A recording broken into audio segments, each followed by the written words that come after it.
আমাদের অনন্য স্টোরি সকল প্রকার পার্ট গল্প দেখতে আমাদের চ্যানেলটি সাবস্ক্রাইব করে পাশে থাকা বেল আইকনটিতে ক্লিক করে অল নোটিফিকেশন অন করে দিন। আমার জন্য না খেয়ে থাকতে বলেছে কে? তোমার খিদে পেয়েছে, খেয়ে নিতে। আপনার জন্য বসে থাকার কারণ আছে। স্পর্শ ভ্রু দুটি করে বলল।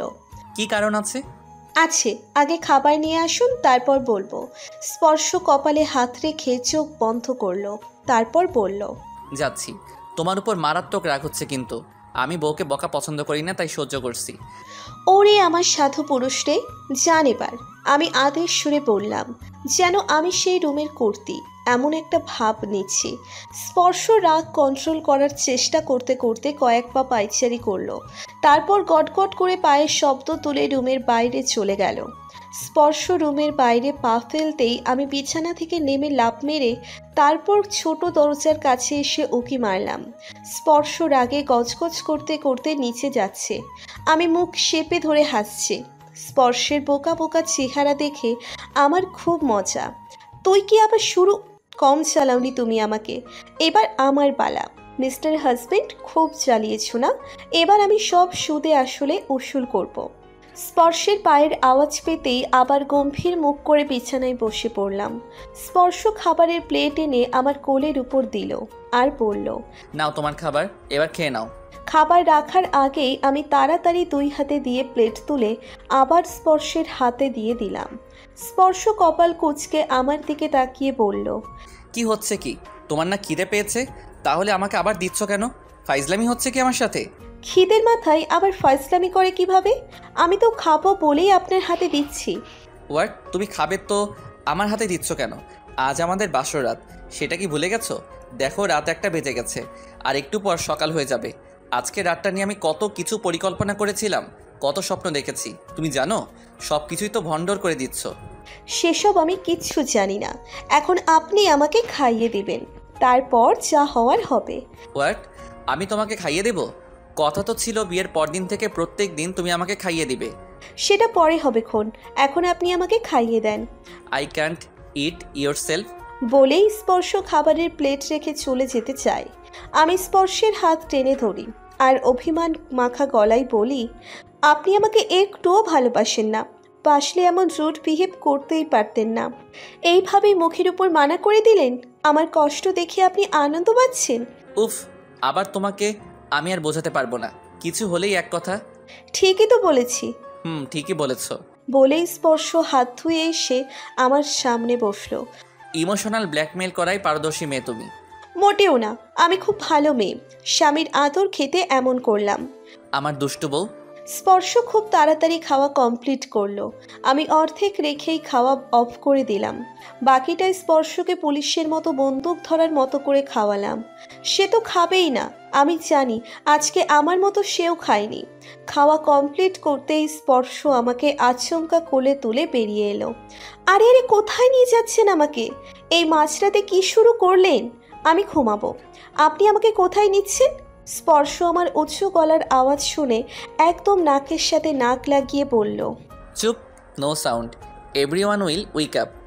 আমি আবছা আলোয় স্পর্শের দিকে বড় বড় চোখ করে তাকিয়ে আছি। স্পর্শ সামনের দিকে দৃষ্টি রেখে হেঁটে চলেছে। আমি এবার স্পর্শের থেকে দৃষ্টি সরালাম, কোথায় নিয়ে এসেছে আমাকে দেখার জন্য। চোখ ঘুরিয়ে দেখলাম বাগানের দক্ষিণ সাইডে গোলাপের বাগানে, সেইখানে আকাশে বিশাল বড় চাঁদ। সেই চাঁদের আলোয় ফুলগুলি আমি স্পষ্ট দেখতে পাচ্ছি। এত ফুল ফুটেছে, টকটকে লাল। আমাকে স্পর্শ সেখানে এনে নামিয়ে দিল, তারপর আমাকে রেখে সামনের দিকে গেল। আমি সেখানে দাঁড়িয়ে ফুলের অপরূপ সৌন্দর্য বিলাস করছি। এটা ফুল বিলাস। হঠাৎ স্থানটা ঝলমল করে উঠল, আলোয় আলোয় ঝিকিমিকি করে উঠল। ঝলমল করে কিছু অসংখ্য ছোট ছোট প্রাণী উড়ে উড়ে বেড়াচ্ছে। এটা তো জোনাকি। আমি জোনাকি বলে লাফিয়ে উঠলাম আর সেখানেই দুহাত মেলে লাফাতে লাগলাম। আমি আনন্দে আত্মহারা হয়ে খুশিতে লাফালাফি করছি। হঠাৎ থেমে গেলাম, মুখে দুহাত চেপে ধরে অবাক হয়ে সামনে তাকিয়ে আছি। আমার সামনে স্পর্শ হাঁটু মুড়ে বসে আছে, তার হাতে একটা লাল টকটকে গোলাপের কলি। স্পর্শ ফুলটা আমার দিকে বাড়িয়ে দিয়ে বলল, ভালোবাসি, তোমাকে আমি ঠিক কতটা ভালোবাসি তা কখনো প্রকাশ করিনি, কারণ আমি নিজের অনুভূতিগুলোকে অপ্রকাশিত রাখতেই বেশি ভালোবাসি। মুখে বলার থেকে কাজে করতে বেশি ভালোবাসি। আমি চাই না মুখে বারবারই ভালোবাসি বলতে, আমি চাই দেখাতে এত এত ভালোবাসা দেব, এত এত ভালোবাসবো যে তুমি নিজেই বুঝে যাবে আমি এই সাদাব মাহফুজ স্পর্শ তোমাকে ঠিক কতটা ভালোবাসি, যা তুমি অনুভব করবে প্রতি সেকেন্ডে, প্রতিক্ষণে। আমার প্রতিটা শ্বাস প্রশ্বাস জানে সে তার অভিমানী চড়ুই পাখিকে পাগলের মতো ভালোবাসে আর সারা জীবন ভালোবাসবে। তুমি কি এই ভালোবাসা গ্রহণ করবে? থাকবে তো শেষ মুহূর্ত পর্যন্ত এই স্পর্শের বুকের মধ্যে? আমি খুশিতে কেঁদেই ফেললাম আর তাড়াতাড়ি ফুলটা ধরে নিলাম। চিৎকার চেঁচামেচিতে সকালের ঘুম ভাঙল। স্পর্শ আমাকে রেখে রুম থেকে বেরিয়ে পড়েছে। আমি নতুন বউ কিভাবে বের হব ভাবছি। সিফা আমাকে নিয়ে এলো বাইরে। ওর থেকে জানতে পেলাম বাড়িতে নাকি পুলিশ এসেছে। পুলিশ এসেছে শুনে আমার শুভ্রতার কথা সবার আগে মনে পড়ল। আমি সিফার জন্যে শুভ্রতার কাছে যেতে পারছি না। এসব কি শুভ্রতার বাবাই করলো? সেই স্পর্শের বাড়ি চিনল কি করে? কী সব ঝামেলা! আজ আমার বউ ভাত, কোথায় শ্বশুর বাড়িতে একটু লাজুক বউ হয়ে বসে থাকবো, আনন্দ হবে, কিন্তু এই পুলিশ এসে আমার সব মাটি করে দিচ্ছে। এখন যদি স্পর্শকে পুলিশ অ্যারেস্ট করতে চায়, সব সমস্যা কেন আমাদের বেলায় হয়?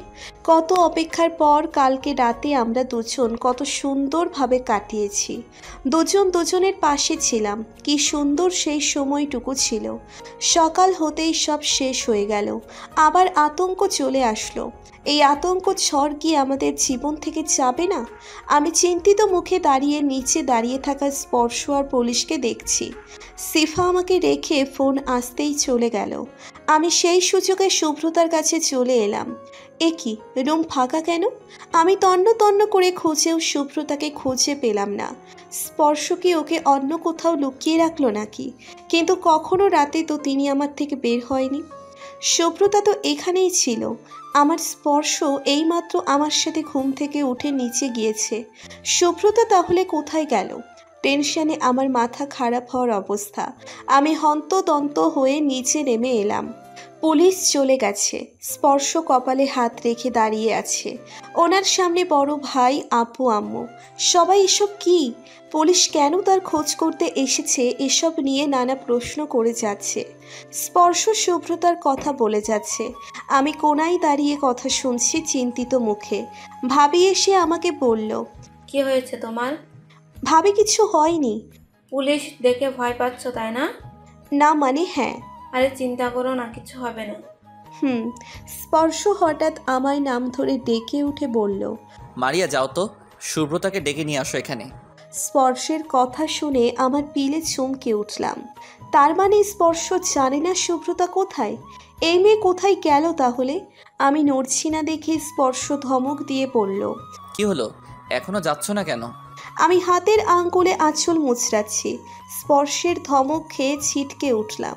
আমি এগিয়ে এসে স্পর্শকে নিচু স্বরে বললাম, আপনার সাথে আমার জরুরি কথা আছে, একটু এদিকে আসেন প্লিজ। স্পর্শ বলল, তোমার সব কথা পরে শুনবো, আগে তুমি শুভ্রতাকে এখানে নিয়ে আসো।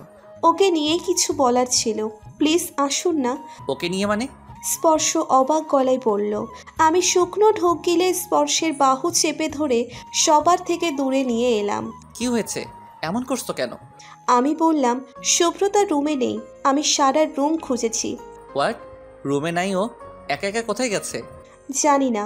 কোন ঝামেলায় পড়লাম? এ কোন উটকো ঝামেলা ঘাড়ে এসে পড়লো? স্পর্শ সবাইকে জানিয়ে দিল শুভ্রতাকে পাওয়া যাচ্ছে না। সবাই মিলে বাড়ি তন্ন তন্ন করে খোঁজা হলো, কিন্তু সারা বাড়িতেও তার টিকিটি অবধি পাওয়া গেল না। আত্মীয় স্বজনে ভরপুর বাড়িতে। অনেক সকালে পুলিশ আসায় সবার নজরে পড়েনি, কারণ তারা সবাই তখন ঘুমিয়েছিল। কিন্তু এক দুইজন তবুও জেগেছিল, আর তাদের নজরে এই ঘটনা ঘটে গেছে। আর এতেই সবাই জানতে সময় লাগলো না। একে তো শুভ্রতাকে খুঁজে পাওয়া যাচ্ছে না, সেটা নিয়ে আমি, স্পর্শ, শ্বশুরবাড়ির সবাই চিন্তিত আছি। আর তাকে স্পর্শ নিয়ে এসেছে, পুলিশও এসেছিল সেই জন্য। কিন্তু আমার শাশুড়ি মায়ের চাচাতো ভাই এসআই, তার কথা বলে কাটানো গেছে, সাথে যথার্থ প্রমাণের অভাবে তারা ফিরে গেছে। কিন্তু এখন শুভ্রতা হারিয়ে তার কিছু হলে তার দায় আসবে স্পর্শের উপর। কারণ স্পর্শের সাথেই পালিয়ে এসেছে সে। আত্মীয় স্বজনরা এখন খালি কানাঘুষা করছে ফিসফিস করে। স্পর্শ কপালে হাত করে বিছানায় বসে আছে। আর রাতের মধ্যে মেয়েটা গেল কোথায়? এদিকে মেহমানরা আসা শুরু করে দিয়েছে রিসেপশনের জন্য। আমার রেডি হতে হবে, আমি পার্লারের লোকদের সাথে বসে আছি। স্পর্শ তাদের দেখে রুম থেকে চলে গেছে। আমি সাজতে বসেও শান্তি পাচ্ছি না, স্পর্শের জন্য চিন্তা হচ্ছে। স্পর্শের নাগাল আর পেলাম না, একেবারে স্টেজে উঠে তার নাগাল পেলাম। দুশ্চিন্তাগ্রস্ত মুখ বানিয়ে বসে আছে আর আত্মীয়দের সাথে কথা বলছে জোর করে হাসি ফুটিয়ে। আমি আসতেই স্পর্শ আমাকে ধরে বসতে সাহায্য করলো। আমি স্পর্শের পাশে বসেই ফিসফিস করে বললাম, এত টেনশন করবেন না প্লিজ, আমার ভালো লাগছে না। স্পর্শ আমার হাত নিজের হাতের মুঠোয় নিয়ে হাতের পিঠে চুমু খেয়ে মুখে মৃদু হাসি টেনে বলল, I am fine, you don't worry. আপনি ঠিক নেই আমি জানি। মন খারাপ করে বললাম, আমি একদম ঠিক আছি, আর শুভ্রতার খোঁজ পেয়ে গেছি। কি পেয়ে গেছেন? কোথায় শুভ্রতাকে? উনি বাসা থেকে চলে কেন গিয়েছে? কার সাথে গিয়েছে? এখন কোথায় আছে? আমাদেরকে না বলে চলে গেল কেন? উনি তো... শুভ্রতাকে পাওয়া গেছে শুনে আমি উত্তেজিত হয়ে একের পর এক প্রশ্ন করেই যাচ্ছি। স্পর্শ চেয়েও আমাকে থামাতে পারছে না, তাই মুখে হাত দিয়ে আমাকে থামাতে সক্ষম আর বলল, তুমি নতুন বউ, স্টেজে বসে আছো, এখানে যারা আছে সবার দৃষ্টি এখন তোমার উপর, তাই দয়া করে এত এত প্রশ্নের ঝুলি অফ করো। শুভ্রতা কোথায় আছে, কেন গিয়েছে, কিভাবে গিয়েছে, সেসব বিবরণ আমি তোমাকে পরে দিচ্ছি। এখন দয়া করে শান্ত থাকো। আমি করে যাচ্ছি। স্পর্শ তা দেখে মুখ থেকে হাত সরিয়ে নিল। আমি রাগে চোখে স্পর্শের দিকে তাকালাম। আপনার জন্য আমার সমস্ত সাজ নষ্ট হয়ে গেল, দেখি আপনার হাত। বলেই স্পর্শের হাত আমি টেনে সামনে এনে দেখলাম সত্যিই লিপস্টিক তার হাতের ছাপ আছে। আমি তাকে দেখিয়ে বললাম, এই দেখুন কি করেছেন, আমার ঠোঁটে লিপস্টিক, সব আপনার হাতে চলে গেছে। এভাবে কেউ মুখ চেপে ধরে? আসলে কাজটা ভুল হয়েছে, এটা হাত দিয়ে না ধরে মুখ দিয়ে ধরলে ভালো হতো, তাই না? তখন হাত নষ্ট হতো না। কিন্তু কি করব বলো, এত লোকের সামনে যদি তোমায় কিস করতাম তুমি তো লজ্জা পেতে। এত লিপস্টিক কেউ পরে? তুমি এসব না পরলেই বেশি সুন্দর লাগে। ছি, কি অশ্লীল কথাবার্তা। আর এত প্রশ্ন কেউ করে? মানুষ একটা করে প্রশ্ন করে, আর তুমি তো হাজারটা প্রশ্ন একসাথে করে দাও। উত্তর আর কি দেব? তোমার প্রশ্নের ঝুলি শুনে তো আমার মাথা ঘোরানো শুরু হয়ে যায়। আপনি বলছেন আমি কথা বলি, আমি বাচাল? নো, তা কখন বললাম আমি? তুমি নিজেই তো বললা। আপনি এটাই বুঝিয়েছেন। জি না, তুমি বেশি বুঝো। ধ্যাৎ, বিরক্ত ভাব করে থেমে গেলাম। শুভ্রতা রুমে শুয়েছিল আর ভাবছিল নিজের ভুলের জন্য নিজের পরিবার হারাতে হলো। যাকে বিশ্বাস করেছিল সেও ঠকালো। এখন পড়ে আছে কোথায়? যাকে চেনে না জানে না, সম্পূর্ণ অপরিচিত একটি মানুষের বাসায় আশ্রয় নিল। নিজের ভুলের মাসুল আমাকে এভাবে দিতে হলো। এসব ভেবে ভেবে শুভ্রতা ডুকরে উঠেছিল। এভাবেই শুভ্রতা ঘুমিয়ে পড়ে। শুভ্রতার ঘুম ভাঙে ফোনের রিংটনে। ও লাফিয়ে উঠে বসে, ফোন হাতে নিয়ে দেখে মায়ের কল। হ্যালো আম্মু। সুব্রতা, তুই কোথায় মা? ওইভাবে কেন পালিয়ে কোথায় চলে গেলি? বাড়িতে তো হুলস্থুল অবস্থা। তুই ঠিক আছিস তো? আমি তোর কথা বিশ্বাস করেছি, আর কেউ না করুক। তোর সাথে ছেলেটা তোর বয়ফ্রেন্ড না কি না আমি জানি। যেই হোক, তুই কার সাথে পালিয়ে গিয়েছিলি? আর ওই ছেলেটা কে আমি এসব জানতে চাই না। তুই ফিরে আয় মা, কেউ আমার কথা শুনছে না। তুই আমার কাছে চলে আয়, চলে আয়। আমি তোর নানু বাড়ি আছি, সবাই খুব ঝামেলা করছে। তুই যেখানেই আসিস তোকে ওই ছেলেটাকে শান্তিতে থাকতে দেবে না তোর বাবা। তুই আমার কাছে চলে আয়। আমি চাই না পরপুরুষের সাথে তুই থেকে আর নিজের দিকে খারাপ দৃষ্টি না দেখাস মানুষকে। আমি তোর বাবাকে ভালো করে বুঝিয়ে ঠান্ডা করব। তুই কোথায় আছিস বল, নীরব তোকে নিতে আসবে। আম্মু আমার কথা শোনো। আমি তোর কোনো কথা শুনতে চাই না। তুই কোথায় আছিস, ঠিকানা বল। শুভ্রতার কথা না শুনে ঠিকানা নিয়ে ওর মা ফোন কেটে দেয়। শুভ্রতার নানু বাড়ি এসে লুকিয়ে থাকে। এদিকে স্পর্শের কথা শুভ্রতা ভুলেই যায়। তার জন্য যে তার বাবা স্পর্শের বাসায় পুলিশ পাঠালেন সেসব কিছুই শুভ্রতা জানে না। স্পর্শরা সবাই পাগলের মতো ওকে খুঁজে পায় না। একটার দিকে শুভ্রতার স্পর্শের কথা মনে আসে আর তাড়াতাড়ি কল করে। কাল রাতেই নাম্বার দিয়েছিল স্পর্শ কোনো দরকার হলে যেন কল করে বাইরে গিয়ে না খোঁজে। তখন স্পর্শের কাছে অনেক ক্ষমা চায় শুভ্রতা, আর স্পর্শ অনেক বকাবকি করে এমন কৃতজ্ঞতাহীনের মতো কাজ দেখে। তারপর থেকে স্পর্শ শুভ্রতার চিন্তা মাথা থেকে ঝেড়ে ফেলে। পুলিশেরা হানা দেয়নি মনে হয়, ব্যাপারটা শুভ্রতার বাবা জেনে গিয়েছে। স্পর্শ আর তাদের খোঁজ নেয়নি। আমাদের বাসায় এসেছি সন্ধ্যায়। আমাদের ওখান থেকে আপু আম্মু বাদের সবাই গিয়েছিল বৌভাতের অনুষ্ঠানে। আসার পর থেকে আমার একটা মাত্র জামাইকে নিয়ে বসে আছে আমার কাজিন আর বান্ধবীরা। জানি না ওর সাথে কি আলাপ করছে। আমাকে ওরা রুম থেকে বের করে দিয়েছে, কারণ আছে এরও। আসার পর আমি সরাসরি স্পর্শকে রুমে এনে দরজা আটকে জিজ্ঞেস করছি, এবার বলুন তো শুভ্রতার খবর কিভাবে পেলেন? আমার মাথায় তো কিছুই ঢুকছে না। ওই মেয়ে ওইভাবে কোথায় চলে গিয়েছে আমাদের কাউকে কিছু না জানিয়ে? স্পর্শ দরজার দিকে তাকিয়ে বলল, এই সামান্য কথা জানার জন্য তুমি ঘর শুধু লোকের সামনে আমাকে নিয়ে দরজা আটকালে? তো কি করব? সবার সামনে জিজ্ঞেস করব নাকি? এটা আমাদের গোপন ব্যাপার না। এই বাসের কাউকে এসব জানানোর দরকার নেই, কেউ যাতে শুনতে না পায়, এজন্য তো এই কাজ করলো। স্পর্শ মাথায় হাত দিয়ে বলল, তোমার মাথায় আর বুদ্ধিশুদ্ধি কোনো দিন হবে না। সবার সামনে যে দরজা আটকালে সবাই এখন কি ভাবছে? ছি, ওই দেখো কিভাবে দরজা ধাক্কাচ্ছে। বাদ দেন, এসব আমার শয়তান কাজিন আর বান্ধবীগুলা করছে। আপনি আগে আমাকে সব বলেন, তারপরে দরজা খুলবে, এর আগে দরজা খুলবো না। স্পর্শ বাধ্য হয়ে কথাটা শর্টকাট আমাকে বলল। সব শুনে আমি ইচ্ছে মতো শুভ্রতা আর ওর মাকে বকলাম। ওদের জন্য আমার বৌভাতের অনুষ্ঠানে মাটি হচ্ছিল। তারপরে দরজা খুলতেই বিচ্ছু বাহিনীর দল আমাকে ধাক্কিয়ে রুমের ভিতর ঢুকে পড়ল। একদিনে আমাদের সবাইকে পর করে দিলি, এসেই জামাই নিয়ে দরজা আটকে বসে আছিস, বেশরম মেয়ে। কথাটা বলল আমার কাজিন ফাতেমা আপু। উনি কেমন জানি করে কথা বলেন সব সময়, মেজাজ খারাপ হয়ে যায় আমার। আমি কিছু বলতে যাব, আপু থামিয়ে দিল। আমি মুখে ভেঙচি কেটে চলে গেলাম রুম থেকে। স্পর্শ তারপর থেকে তাদের সাথেই আছে। আমি বাইরে বসে আছি আমার চাচাতো বোন মাইশা আপুর এক ছেলে নিয়ে। নিঝুম এসে ধাক্কা মেরে আমার পাশে বসলো। আমি পড়তে গিয়েও পড়লাম না। ওই নিঝুমের বাচ্চা, আমাকে ধাক্কা মারলি কেন? আর এক ধাক্কা নিঝুমকে মেরে বললাম আমি। নিঝুম সোফা থেকে পড়ে আমাকে চিৎকার করে বলতে যাবে আমার একমাত্র আম্মু আমাকে বাঁচাতে চলে এলো, না হলে নিঝুম উঠে যে আমাকে কি মারটাই না দিত।